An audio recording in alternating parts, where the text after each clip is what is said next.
Welcome to Motorbike Explorer.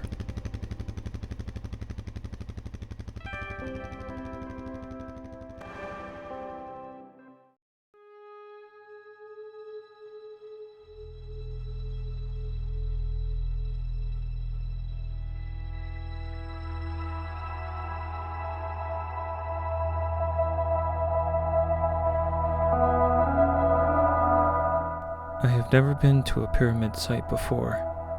I just can't believe what I'm seeing right now. It's incredible. There's just so much to explore.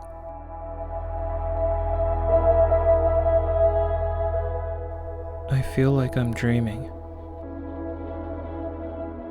Someone pinch me. Wait, if this is a dream, I don't want to wake up.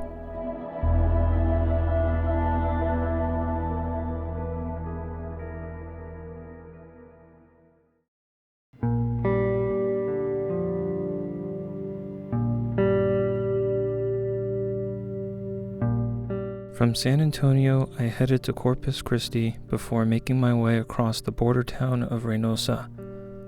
Crossing the border was pretty much uneventful, so I continued west toward Monterey to find a cheap hotel. And halfway there, in the middle of nowhere, the unthinkable happened. My engine quit, leaving me stranded on the side of the road.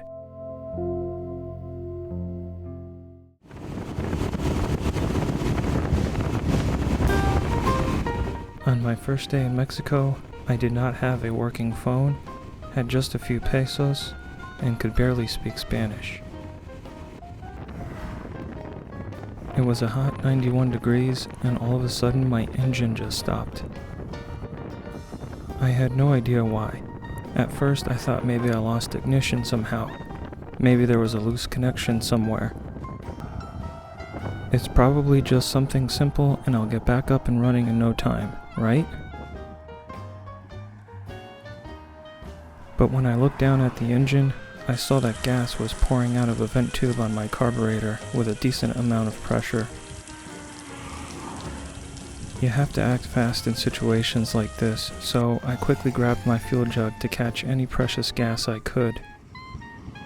When I opened up the gas cap of my main tank, I heard the sound of air pressure escaping. Not good. Gas finally stopped pouring out of the vent tube, but I am not sure what went wrong. I thought maybe something failed or ruptured in the vacuum-operated fuel valve, and so I dismantled it to find no damage, which is really not good, because the next component in line is the carburetor.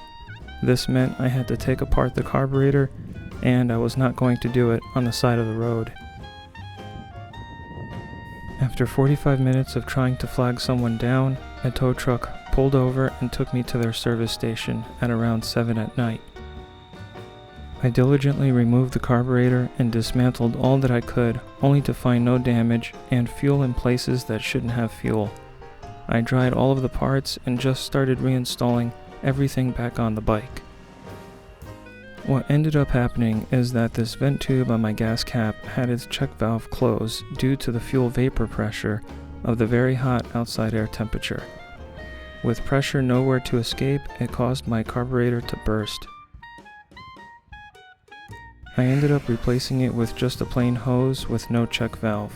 All is good now. I was extremely exhausted and didn't make it into Monterey until about 1:30 a.m. I found the first hotel I could, which was a bit pricey. I showered and was in bed by 2:45 a.m. What a long first day in Mexico.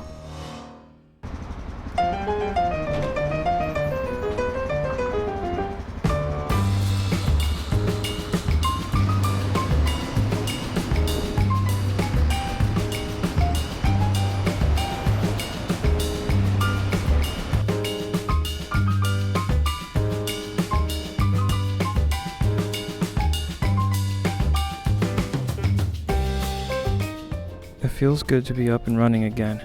I'm eager to see the rest of Mexico. Monterey is the first Mexican city I spent the night in, and it is still pretty close to the United States border, but to me does not feel like the US at all, contrary to what some say.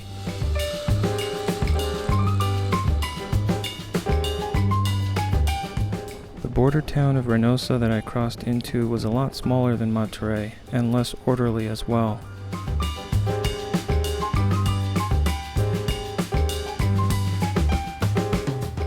My paper map is not drawn to show the intricate road systems of cities, so I will just have to rely on intuition, and hope the road signs reveal some of the town names that I want to head toward.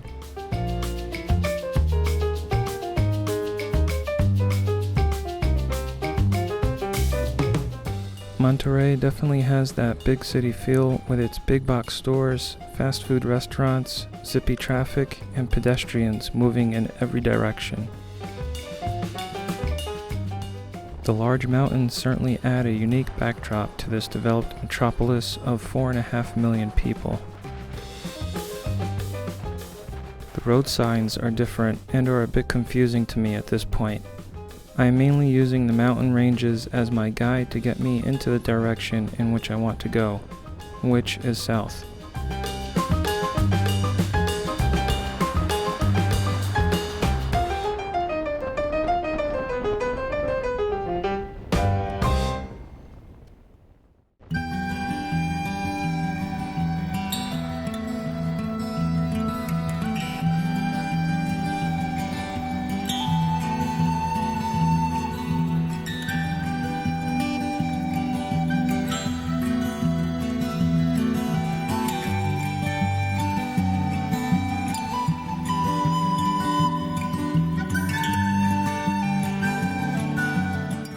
Leaving the city behind, the landscape opens up to endless ranches and mountain ranges that takes my mind off of my chaotic first day in Mexico.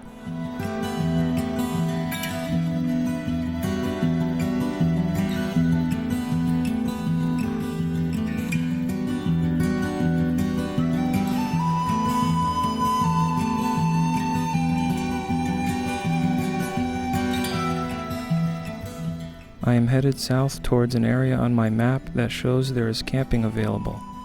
It looks like it is right in the heart of the mountains too.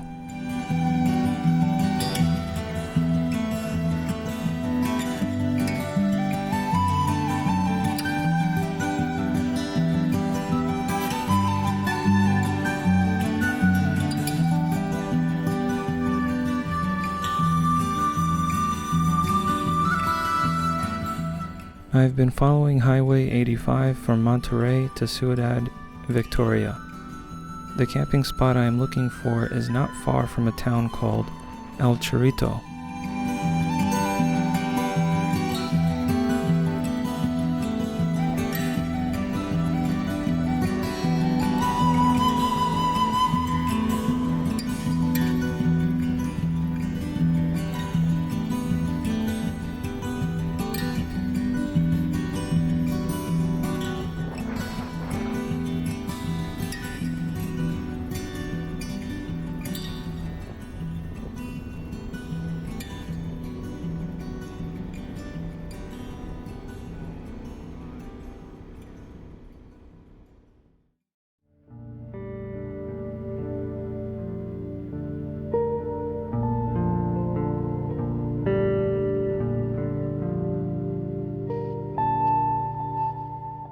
According to the map, there should be a road that connects to the town of Vilches so that I can continue toward the campground, but once I arrived in El Chorrito, that was not the case. The road I was following turned from pavement to gravel, and the locals told me it would be impossible to go any further on my bike. Basically, the road to Vilches was nothing more than a foot and donkey trail with very steep terrain.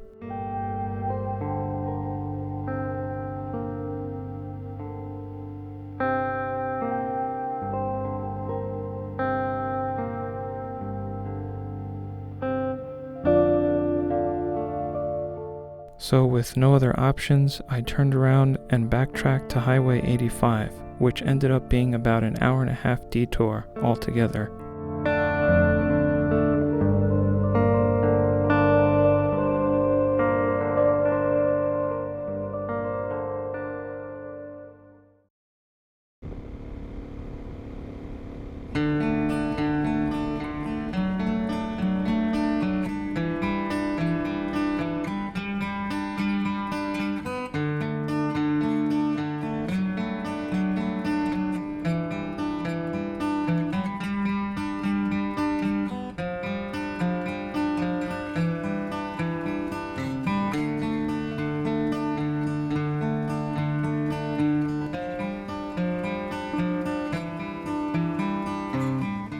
Even though I was faced with a roadblock, it was certainly all worth it, as I was presently surprised with a waterfall, windy roads through the mountains, and scenic overlooks on my way to El Chorrito.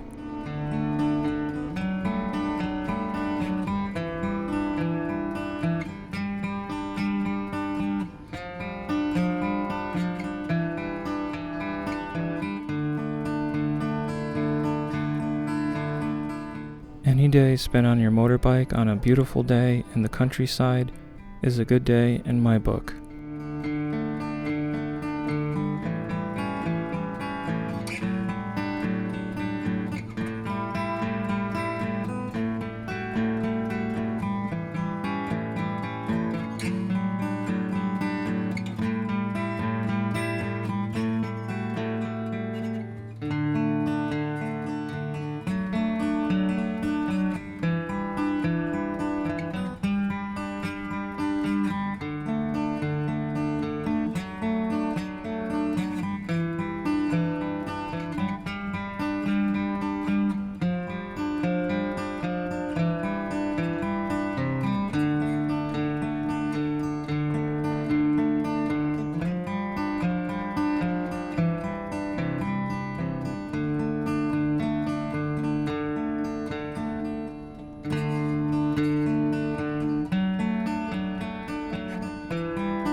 From El Chorrito, I passed through Ciudad Victoria and headed straight to Tampico.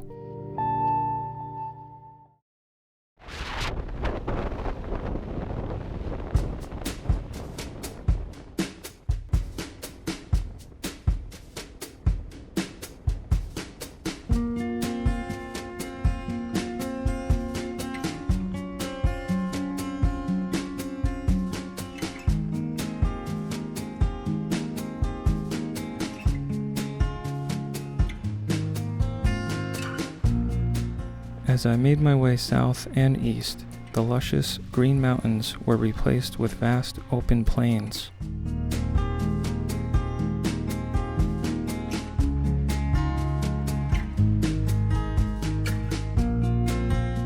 I arrived in Tampico pretty late and grabbed the first decent hotel I found, and the next morning I continued my journey toward the town of Poza Rica.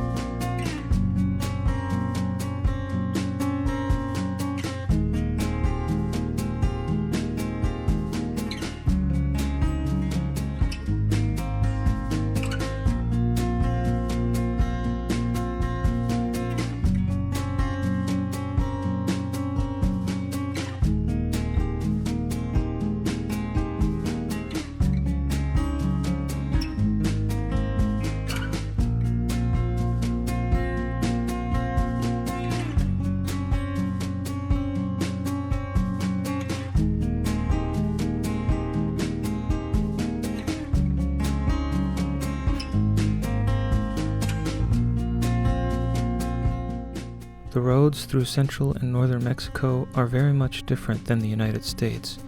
There are many speed bumps called topes, which quickly sneak up on you if you are not careful. Also, there were many potholes to watch out for, some that could swallow a beach ball.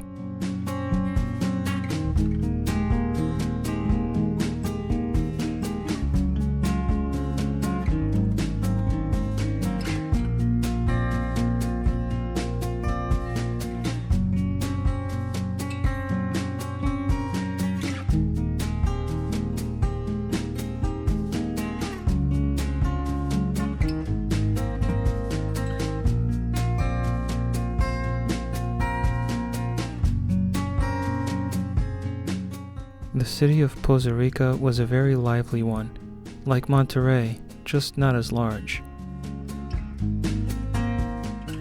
Mexico still feels very foreign to me at this point, and I have definitely not yet settled into its culture or language for that matter.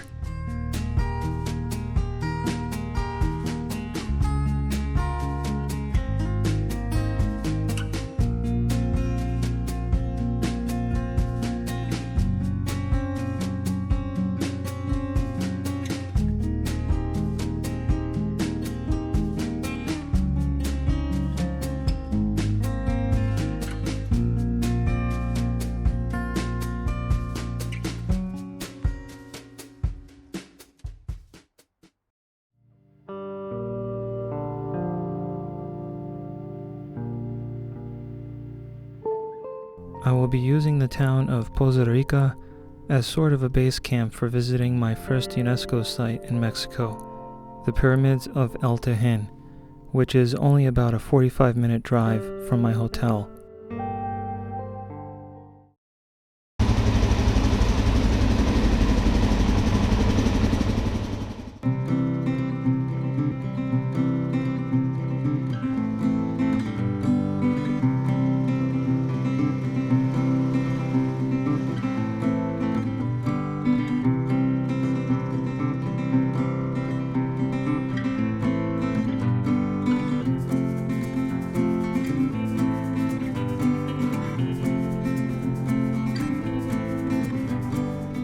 Well rested and with the bike slimmed down, I anxiously hit the road to visit El Tajin.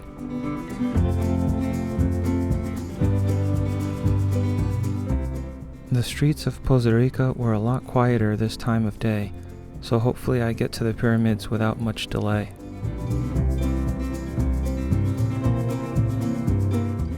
No clouds in the sky means there will be no rain, but will also mean it will be a very hot day today.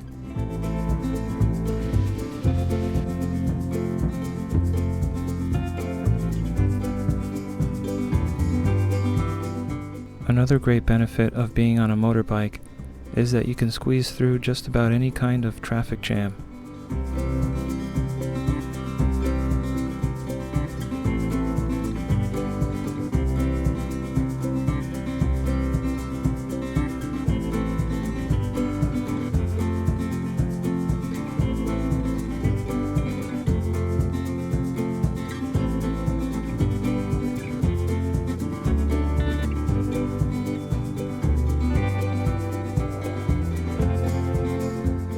I really hope there's not a lot of people at the pyramids. It would make for a truly serene experience.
Located in the rich, green rolling hills of Papantla, Mexico, the pyramids of El Tajin remained undisturbed for 500 years until it was discovered in 1785.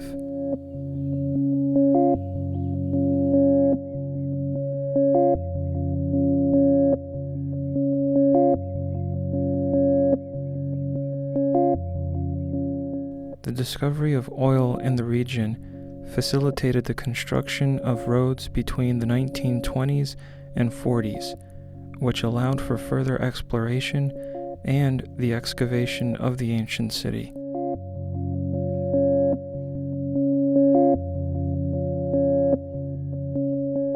This site is very large, containing 17 bowl courts, 168 public buildings, 27 temples, 58 residences, 3 altars, and 46 domestic houses, and only about 50% of the pre-Columbian city has been excavated.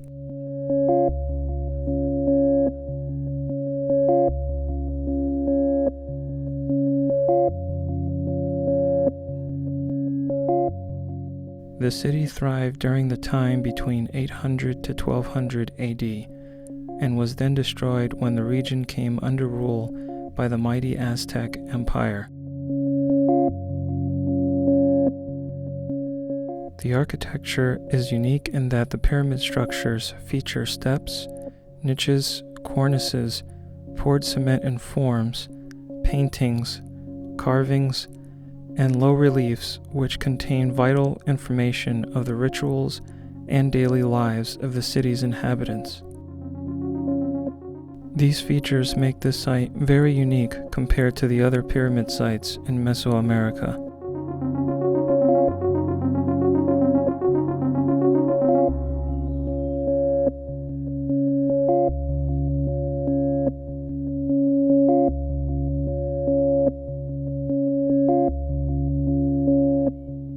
The area had been occupied since 5600 BC by nomadic hunters and gatherers turned to sedentary agriculturists, but is still unclear who exactly built the city of El Tajin.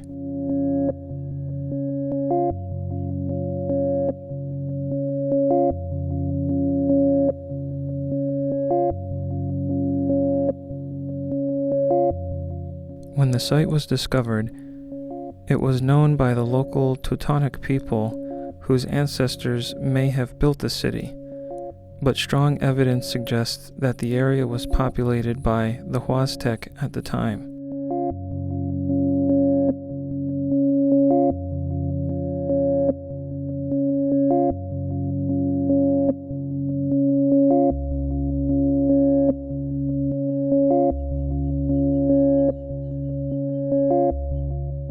The religion at El Tajin was based on the movements of planets, stars, and the sun and moon. A ceremonial ball game and the alcoholic beverage called pulque, which is derived from fermented sap of the agave plant, has strong ties to the culture here.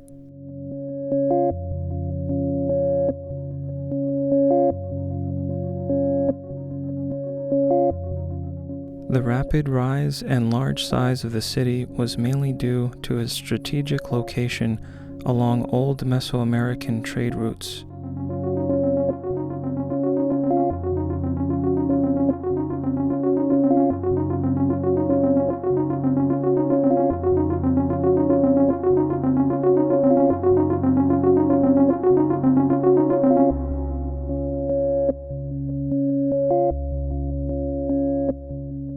I can't imagine what daily life would have looked like in the ancient city of El Tajin. I am left with a great deal of appreciation in which tourists are able to visit such a remarkable archaeological site.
a new dose of inspiration after my visit to Tajin, I saddled up and will continue south toward the coast.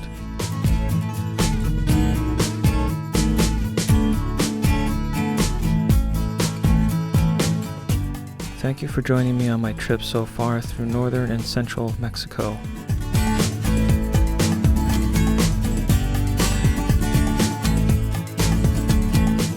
I have been fortunate to have some really good weather down here.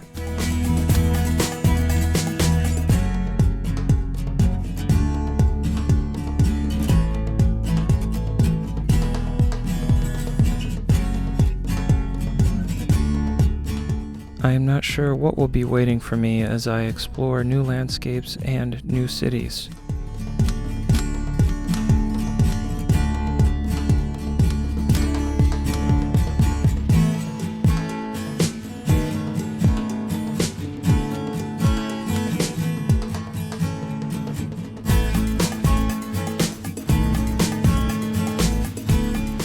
I have the coastal town of Veracruz set on my target, where it's time for a little rest and relaxation, a haircut, and some much needed laundry washed.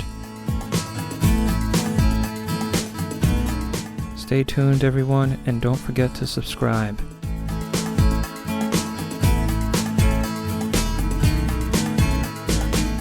Thank you for watching and have a wonderful day.